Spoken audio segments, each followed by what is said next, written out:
You're with the Foamy Heads. I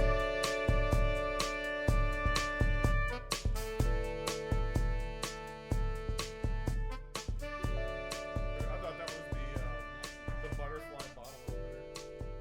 Oh, yeah. No, it wasn't. No, it wasn't. This is weird. Looking at the Black Tuesday on Beer Advocate, and this is the 2010. It is. Right, the 2009 was the first one that was made. This is the 2010. This is the lowest ABV out of all the ones that they've made. And Really? And it's 18.2%. Oh my God. Yeah, this is going to be great. What? Okay, I didn't do any research on Black Tuesday other than the article that DJ linked us. But what was that? The top 10 most sought after? Top 15. Top 15. But yeah. So this guy posted it on eBay, and I just went ahead. Just bought the beer. Yeah, I took a risk. Yeah, some of those are the best beers. These guys are based out of Orange County. I mean, all they do is like experimental beers and like one-offs and stuff like that. So I think this would be fun. This one I was looking at Beer Advocate's got a 4.5 out of 5. So it's like one of the most top rated beers on Rate Beer or on Beer Advocate, and it's also the same on Rate Beer. Yeah, Rate Beer. Okay. Yeah. Awesome. A 18.2%. I think we're in for a treat. DJ's opening it right now. I can get past all this wax. There he goes. Literally. Ooh. DJ can pour. The deed is done. If you want me to pour, Yeah. I'm disproportionately pouring. I've been disproportionate all my life.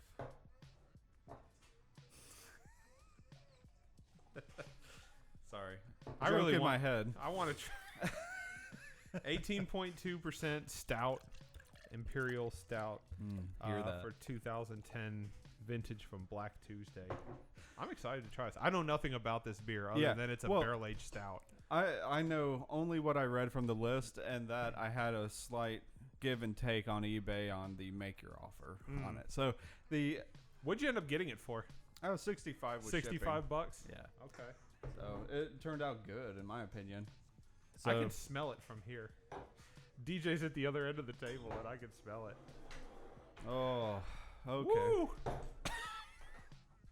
Okay. That's strong. Huh. Bourbon. Yeah. Very. Raisins? There's gotta be. But that's boozy as fuck. Yeah, it is. And it's been aging for 9 additional years on top of it because this is a 2010. Oh, it is 2019. Yes. Smell it. Well, DJ just jumped right in. Oh. What do you think, DJ? Just delight. That is delicious. Nice. Well, Let's jump in, I guess, right? do it. Sorry, I jumped the gun. Yeah, you did. I don't get any foamy head on it. I mean, it was. There just wasn't kinda like, much. Yeah. Unless I missed it while DJ was pouring. Got a little leg. Super boozy, lots of chocolate, little bit. I smell a little raisin, Yeah. just a tiny bit. Raisin, caramel, and boozy in my God, nose. that's but barrel aged as fuck. I'm throwing it down. Let's go. Ooh. Oh shit. Woo. Okay. It's What is that, not- molasses? Is that what is that at the end? That sweetness? Molasses? Maybe. I'm not 100% sure. This is it's nice, dark, sweet. It's not as boozy as I thought it would be from Vanilla. the nose. Very vanilla. Vanilla. Maybe that's Yeah. what it was. There is a lot of vanilla. A lot of vanilla, oak, Huh. super bourbony, lots of chocolate too. It's no wonder this is a 4 or 5 of 5. Woo! It smells stronger than it drinks, in my opinion. Yeah. But yeah, man. So I get a little bit of burn that stays with me on the end, but it's super sweet up front. Then I taste chocolate, like dark chocolate, and then I get some raisins, but then afterwards it just turns into like vanilla. I'm looking That's what them kind up. of stays with me. So, the Bruery barrel aged, experimental barrel aged beverages. Let's Make see sure here. everybody in the room is 21 or older. see your ID, please? Mm-hmm. I left my ID at home. I don't have a beard on my ID. I don't have a beer on my ID. What? Or a beard. Oh, I don't have either one of them. I was like, that's a good idea in my head. Bring a beer with you to get your photo shot. So, Muffin stuff. they got a few things going on here. Let's see here. I'm gonna drop down to their barrel age section. They got several. Which is Bourbon. Which do you? This Bourbon one. barrel aged, yeah. Black Tuesday. Right there. All right. So they've had several. There's a reserve, imperial stout, aged in bourbon barrels, chocolate rain. Now that makes me laugh inside because of The an old meme. YouTube thing. Yeah. Yeah. Salty. I almost said salty balls, chocolate salty balls, but it's BBLS. What? Anyway, they've been doing this a while. This is pretty neat. So they're completely new to me. Mm-hmm. And apparently it's kind of their thing. I'm going to go up here and look if they've done anything. No. Let's go to, what is their year round? Because we do need to make a California trip. Bakery Mischief with the funk. I like their cans. Yeah, very vibrant cans. The bakery definitely shouts bakery stuff. Ooh. Pink, teal, brown, desserty. Interesting. What do you think on your next sip there? I think it literally tastes the same to me every sip that I've had going forward. Some beers, like as it gets warmer or as I keep drinking it, my palate kind of gets adjusted to it a little bit, and then from there the taste kind of changes, and maybe as it warms more flavors come out. It tastes the same from the first sip to right now. Every single taste that I have, it's really strong on the finish, lots of vanilla, but it's really boozy and lots of chocolate. Interesting. Literally hasn't changed for me since the first sip. No, it's real smooth. Mm-hmm. It goes down easy. Yep. So their whole thing is pretty well just doing their original beers upon oak barrels with other elements and whatnot. So they're very experimental with spirits with beer. Very interesting. So we don't see any of their beers here in Tennessee. No. You had to buy this on eBay. Yeah, I did. The empty bottle, quote unquote. You bought the empty bottle on eBay. It was empty. Well, you bought the bottle, and they were like, well, there's something in it, so you might as well drink Yeah, what's that's in it. right. I was worried that when I bought it, it'd be clever of them just to drink it, then ship it. Ship the empty bottle? Yeah. You were paying for the empty bottle. Right. That was a my little big gamble, worry. wasn't it? It was. I was like, I just bought the beer for this guy, and I wanted the remnants. What do you taste in it, Mitch? It's very heavily vanilla. I agree with that. I couldn't tell what it was at first. So once you said vanilla, it clicked. It's a nice sweet and creamy stout bourbon beverage. Mm-hmm. It's wonderful. It's gonna definitely probably get a 4 or 5 from me, but out of 5. But DJ already rated it. This is the perfect beer, in my opinion. What? This is just as good as any of the bourbon barrel aged stouts that I've had. Oh wow. I'm actually looking forward to trying to compare this to Hanji very soon. Ooh, that'd be a good comparison. Yeah. You wanna pop open your bottle of Hanji? Ooh. Of your marshmallow? House, so it's Right. No. I'm saying like you have plans to open it soon. I don't have plans to, but I can have. So. Yeah, I'm absolutely willing to. What I would recommend we do though is I would say we take because I know you got a bottle of Hanji as well. Yep. What I think we should do is have one now and save the other one for like a year or two later. When we go back to Dark Lord Day. Well. Good. Well, or just basically build I would love. Oh my gosh, building a vertical Yes. of that would change your life. Oh yeah. That would be awesome. But yeah, that's what I would like to do with those. very much would like to see. I would almost wish that I brought my my bottle of Hanji with me, because at this point I would love to see, because Hanji is currently number 2 Yeah. beer in the world, and I having it when those guys were kind enough to share with us that we had that taste. I think I think Black Tuesday is definitely at the same level. Right. I would love to do some compare and contrast. I kind of wish I would have brought it with me. Yeah.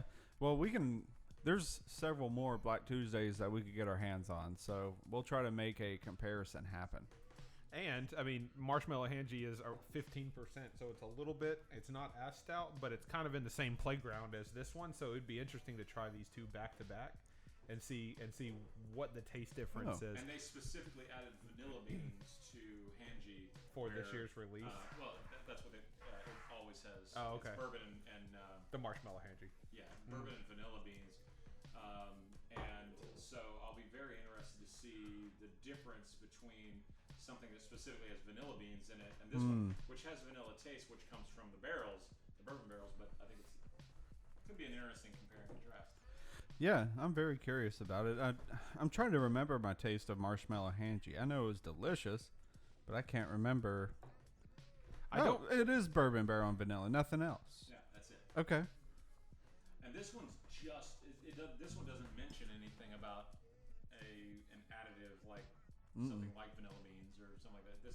They're not showing anything on that. They aren't. About Black Tuesday. Well, they have a variant of the Black Tuesday that Mitch alluded to earlier called Chocolate Rain. It actually has cocoa nibs and vanilla beans added to it. So we could, I mean, if there was a way that we could get the Chocolate Rain version of it, that would be, I think, the one to compare against Marshmallow Hanji to see how the two stack up. Yeah, I'm trying to figure out what is just in a Black Tuesday, what they put in here, and right now I've got it pulled up for 2017.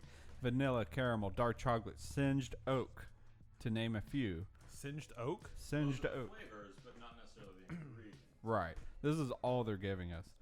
I'm not seeing any kind of actual ingredients here, but those are the notes for sure. Nothing on the bottle. Oh well. I think it's super tasty. It is. I would love to compare it to the Hanji. I think that it smells. You mentioned that a minute ago. It smells a lot stronger than it tastes. Yes. Like, I get a ton of boozy bourbon right on the nose, but then when I taste it, I do kind of. I mean, I get trace amounts, more than trace amounts of that, but it smells a lot stronger than it actually tastes. It's really easy to drink. It's really smooth going down. Mm-hmm. This is when I'll be honest. When DJ opened it, he's probably a good 3 feet away from me, 3.5 feet away from me. When he opened it, I could smell it as soon as he opened the bottle, and just smelling it right now, it's super strong in the glass, but it doesn't drink like that, I don't think. No, not at all. It's very smooth. I mean, it's got that boozy hit, but it doesn't stick around as heavily as you would think. I'm sure 9 years worth of aging has helped that. That's true. 9 years. I'm very curious what the 2018 version is. Yeah. We're not getting another 2010. No, probably not. It was fantastic. The one I clicked on was 2017. That's 2016. I'm very curious. I wonder. I'll buy the next one. I wonder if it's on eBay, if I could find. Yeah, there's several out there, and I think they're between 17, 18, and 19. Ah, okay. So but we don't have anything earlier than that, huh? No, I accidentally stumbled on the 2010 because it was cheaper, and the guy worked with me on price in a way. So I am always so afraid to buy something like that on eBay because technically it like eBay. It's a violation. It is directly violating their user agreement. Yes. And like, so I don't know. It just has this weird like stigma to me that I'm just like, because they literally could just send you an empty bottle, right, and you would have no recourse. Right. And that's what scares me. You just have to trust that some people are good people. Right. I am trusting the beer community when I buy that bottle. You know, it's a fine line. Don't be jerks, please. Yes. It worked out this time, and there's some people I saw with the quotes "empty bottle," and it was an empty bottle. So I don't know if they're just missing the point, or if they Maybe they're not missing the point. They Some of sound these empty smart. bottles of beer are going for a lot of money. yeah, yeah. I'm going to start selling my empty bottles of beer. It's got a side income. I'm trying to think what people are doing other than making a Christmas tree out of craft beer bottles, you know. But Those are some expensive ornaments. yes. eBay's got a 2010 right now Hey. for $80 plus 16 shipping and handling or best offer. So I confused the apartment folk with my package of beer when it came in. Oh yeah. So he packed it real nice.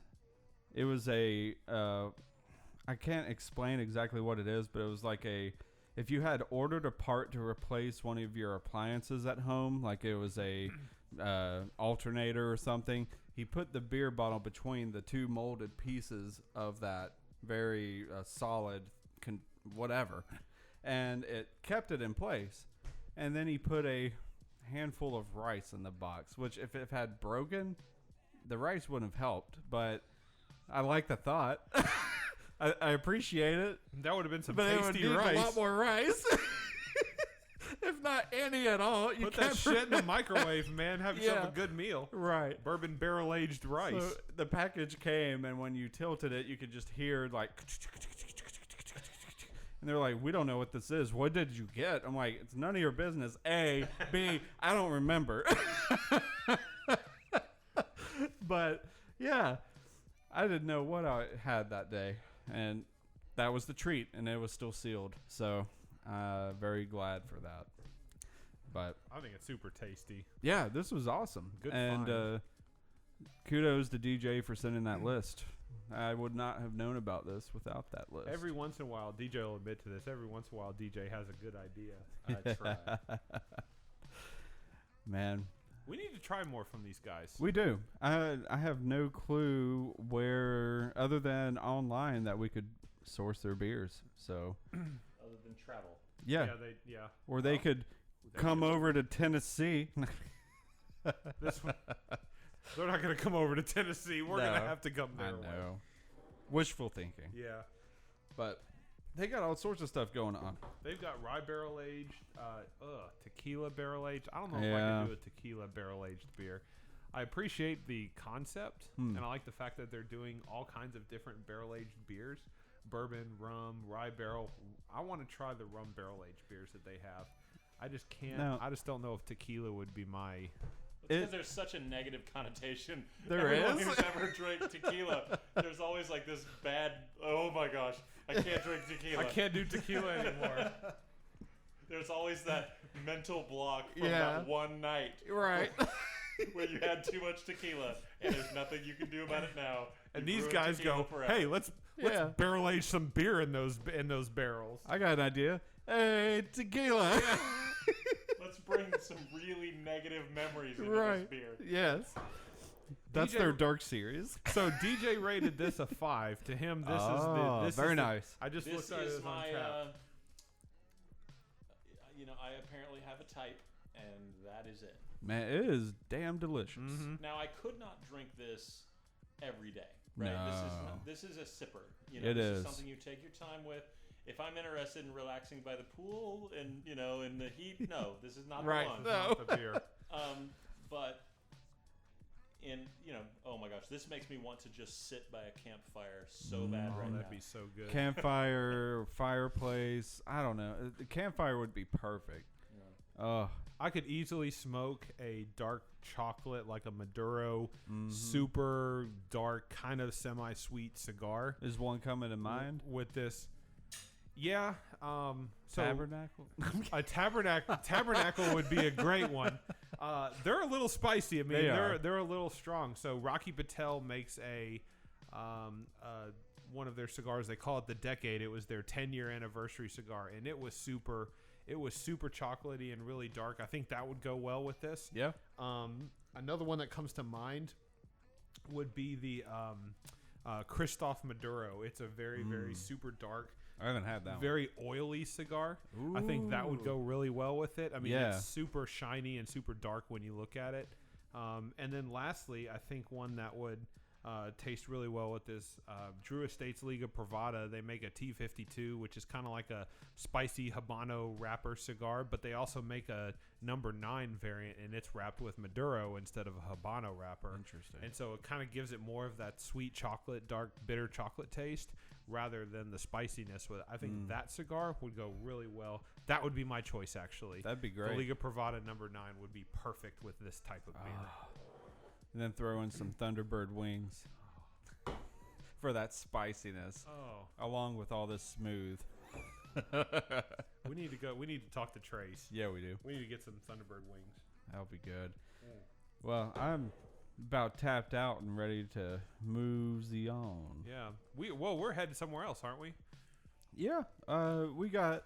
I can go ahead and get us a pregame. We're going to a Belgian event, right? That's what we're doing. St. Bernard's takeover. That's it. So St. Bernard's, a quick thing on me. St. Bernard's is what got me into more beer. I went to Atlanta one night to meet my older brother. Took me to a coffee shop, and I was able to get St. Bernard's at a coffee shop, which, if you were from Nashville or Tennessee in general at that time, that is unheard of.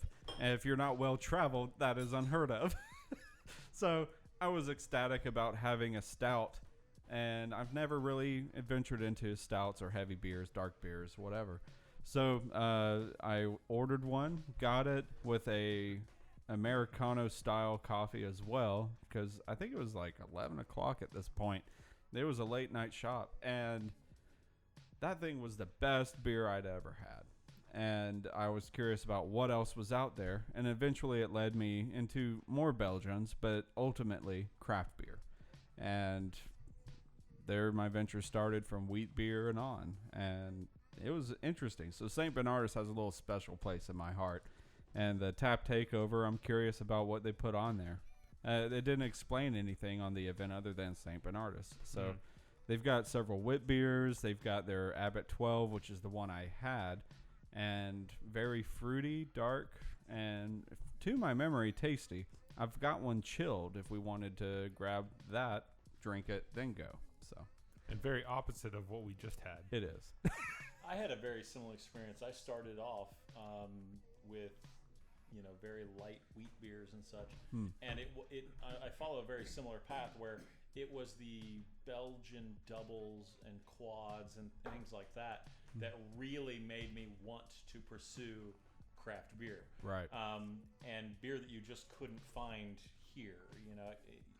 Getting into Chimay, Grand Reserve, and right. some of those things were where that I realized that there was stuff out there that had big flavor. Yes. And even at the time, I didn't think I liked IPAs. I was like, oh, that's just off right. the top. Yeah. Like, that's over the top. And I'm just like, and then the more I began getting into beers that actually had flavor, I started realizing, I started having the right IPAs. And I believe I've been credited multiple times with one person in this room changing their mind about IPAs. Because I brought the right IPA. Hey, and all of a sudden it opened new doors. Dogfish Head 120-minute IPA. Was that it? That was the That one. was the one. Oh, nice. It all comes together. Yep. My first IPA that I enjoyed was at the top of the mountain at the time, and then at that point it was all downhill from there. Dude. Like there was no IPA that I think could match 120 minutes. Now that was 4 years ago, 4 or 5 years. 4 or 5 years ago. It's different now because the craft beer industry is completely different now than it was then, in a sense that everybody's just coming out with something new all the time. Back in that day when Dogfish Head, in my opinion, and DJ would probably agree, was like the epitome of the craft beer industry in America, in a sense that they were just coming up with all kinds of new and weird stuff. Yes. And 120-minute IPA had not been, something like that had not been done before. 18% alcohol, 120 IBUs, it was ridiculous. Oh, it's dropping in score recently. 4.1 out of 5. Well, and what's happening is, so when we started getting into this, I think the first when I really got into Dogfish Head, I loved their 90-minute IPA, and it took me 3 years because it was when Dogfish Head left the state of Tennessee. Oh yeah. I went and bought every single case of Palo Santo Marron that I could because that was my favorite beer at the time. Yeah. And I had been looking for a 120-minute IPA for 3 years because I'd heard all these great things about it. I even planned. Let me rephrase that. I conned my wife into taking a finger quotes vacation to Washington D.C. for the children because within a 2-hour drive we could make it to Rehoboth Beach and go to Dogfish so that I could finally get 120-minute IPA. You were doing Very it for nice. the children. It was though, for right? the children, Right. So I was able to have 120 for the first time after 3 years of fighting for it. And even going to the brewery, of course, they didn't have any because they only do it once a year or twice a year. But I ended up finding this random beer shop, and I said, because it's something I've asked of every beer shop I've ever been to for that 3 years. I'm like, is there any chance you have a 120-minute IPA? Ooh, yeah. And this place looked over and said, I have one. Oh yes. So I was able to get that and get my hands on it. So, and ever since, I've made sure to get multiples of every single year. In fact, a few weeks ago, you missed out. I have another one waiting for you, but we have a vertical that I can do currently from 2015 to 2019. Ooh, I may be able to contribute to that. Because I have 2015 through 2019 of Nice. 120 waiting. Okay. But yeah, it's that beer just blew my mind. It was the first time that I'd seen anyone take a triple IPA that far. Yeah. And the fact that yes, it was 120 IBU, but it had so much sweetness and a little bit of maltiness to offset that. So it wasn't overpoweringly bitter like the IBU count would say. Right. But it was remarkably balanced. I think was the reason I loved that so much. One of the other things I love about 120 is when I first had it. So I got into IPAs with Hop Slam, Bell's Hop Slam. And that was a punch in the face itself in its own category of IPA. But the 120, if you bottle share 120 with people who have not or have had, it goes both ways. They all have slightly different palates for it. And it's always interesting, and it's always a good conversation piece for people who like IPAs. What do you taste in this 120? And it's always a mixed result when I've shared it. So I definitely think we should share one or do a vertical and see what we talk about. Because I love just hearing what people say about it. A 120 vertical would be really good to do on here.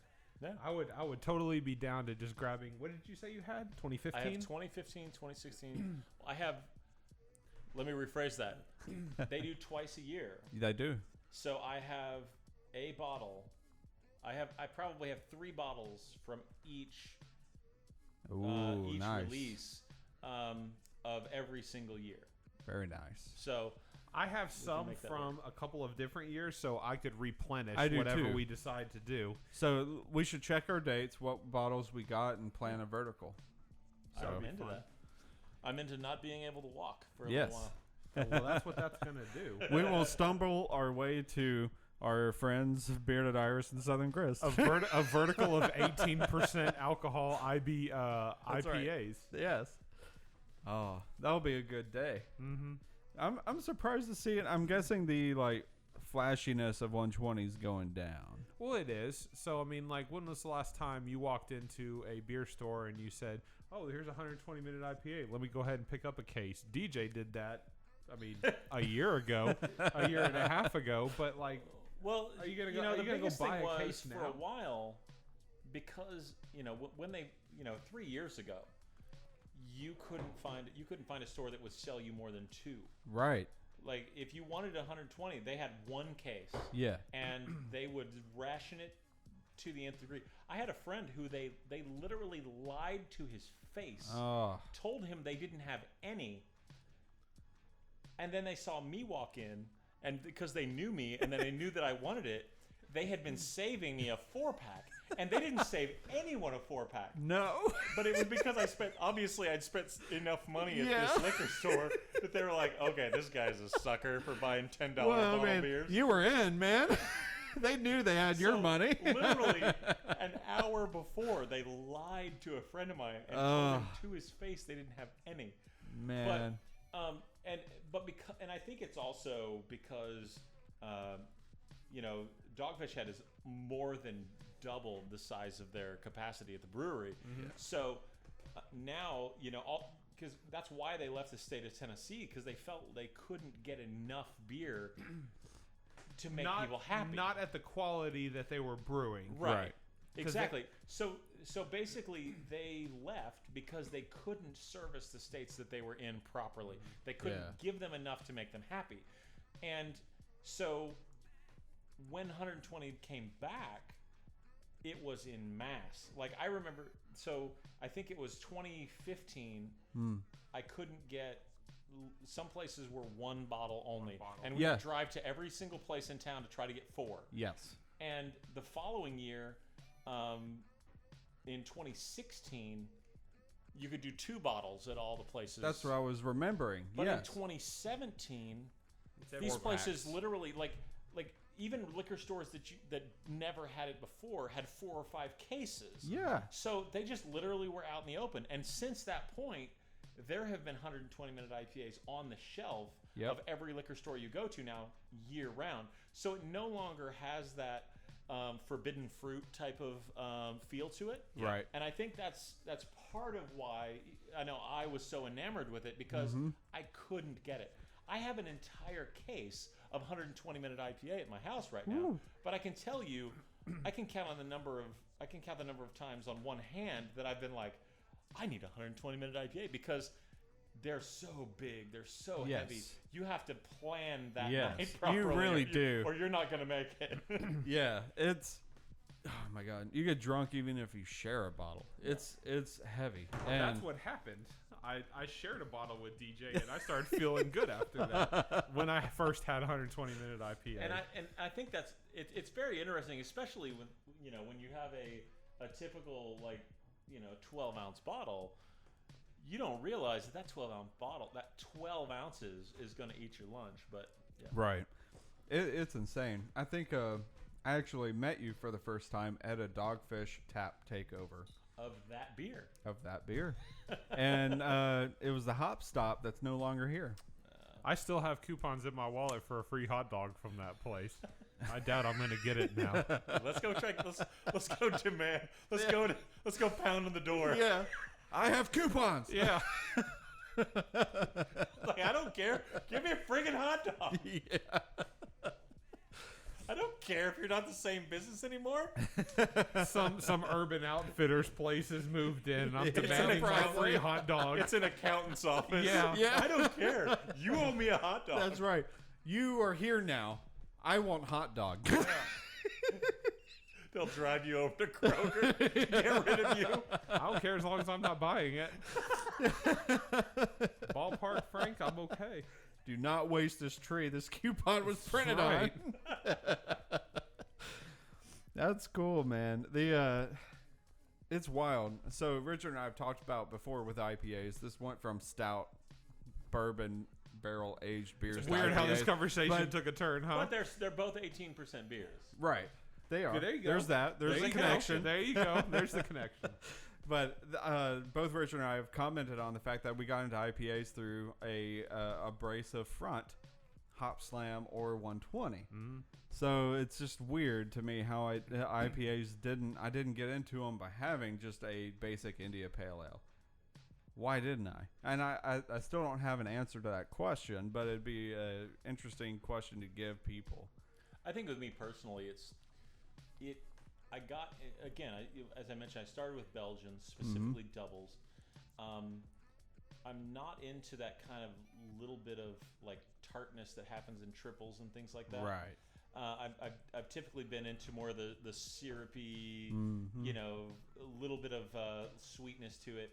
So when you start off with things like Belgian beers, you get used to big, flavorful things. Like, it's not, you know, if you have a wheat beer or something like that, it's just, yes, it may be refreshing and relaxing, Right. but there's not a ton of flavor there, right? Right. So when you, and I think it may be because we came in through Belgian beers, we're used to bigger flavor profiles. For sure. And once you've got that taste for, like, you want big flavor, even a regular IPA can be a little mild compared to some of the big stuff that we've grown to like. Like, This is true. you know, that Black Tuesday we just had was so huge in what it brought. Very. And I think that's the same idea, that you're used to these really big flavors. But now, because you're used to those big flavors, now that you step back to a traditional IPA or a lower alcohol content stout, you can still pick up the subtleties. You can pick up the hints of those flavors, but in smaller quantities, right? Right. So you learn to appreciate that flavor through having it just punched in the face. And then you're like, oh, this is nice. And that's what it takes sometimes. Getting punched in You the face. get to learn a lesson from time to time. And I totally fucking agree, man. You Yeah. couldn't have said it better. It's amazing. And that's what I think our previous episode that you'll find, or one of the previous episodes, we talked about how it's just like, you've got to just keep trying stuff. Mm-hmm. And some of us just start from the super flavorful top. Yeah. And it's so good. Oh, man. So, any last comments for Black Tuesday? Coming back around. It ain't I think Wednesday yet. We split a yeah. Feels like it's Wednesday. We split a 22-ounce bottle 3 ways between 3 different people, and Yeah. I am feeling really good right now. Me too, Yeah. man. You definitely 8 ounce. have that warmth in Yeah. your neck and your cheeks. You know, you can feel that 18% alcohol. Mhm. Lubricated. Yes. Ew. Ooh. So, it's done its job. Yeah. And it was a fantastic addition to our list to check in Mm-hmm. and check out again. So, Absolutely. I'll jump on eBay and see if maybe I'll take the plunge this time to see if I get an empty bottle or a full beer, because again, we found one. that's true. You know, from 2010, and Let me I don't- know if you need to use my profile. I Nope. got a little bit of reputation. Okay. I don't mind paying cash to somebody who's done this before. I've literally never bought anything on eBay before, and Yeah. apparently this seems to be one of the only places that It we can get really- this Welcome to beer. the 90s. Yeah, That's right. exactly. Yes. I tend to not live there if I can avoid it. But we're going to get that Black Tuesday again and then compare it to, I guess, the The Marshmallow Hangy, yeah. which is going to be super exciting. We're going to have to make an event out of that. We're going to bring food in for that day. That would 'cause be we're gonna fun. be And also on the drinking. list, we're going to do a vertical of 120 minute Whoa. IPA. That's going to be an interesting session. Now, that needs to be done before, before winter, but Yeah. between summer and autumn, Mm-hmm. for sure. Yeah. That'd be perfect. I'm not drinking 18% IPAs in the cold ass dead of winter. But I was surprised by Box in the winter, so True. that could be a revisit. 'Cause Okay. Aren't they Box originally prepped for winter, or they're? I don't know. I gotta look again. Do some history searching. What are you talking about? It was like, I guess we talked about this in early January when we were outside on your porch or deck, or not deck. I'm going blank. I only have an apartment, so I'm trying to class myself up. The 18% beer is getting to Mitch. This is true. So we were sitting outside and it was cold as fuck, and I had this Bach beer that just surprised the crap out of us. So we had several other Bach beers since then, and it might be a category to revisit during the winter Okay. season. Okay. But anyway, That'd be fun. we're going to go get our drink on elsewhere. Yeah, I So- think so. What was the phrase that you came up with the other time? If you're not drinking, If you're not drinking beers, no. What? No, that's not what it was. I don't remember what it was. Oh man. A Oh, you little too lost good. it. No. If you're drinking beer, keep drinking beer. If you're There you not go. drinking beer, start drinking beer. If you've never had craft beer before, talk to somebody who has. Yes. Because there's a lot of different stuff out there. Keep trying new things Yep. and figuring out what your tastes are. There's something out there for you. Find it. Keep drinking.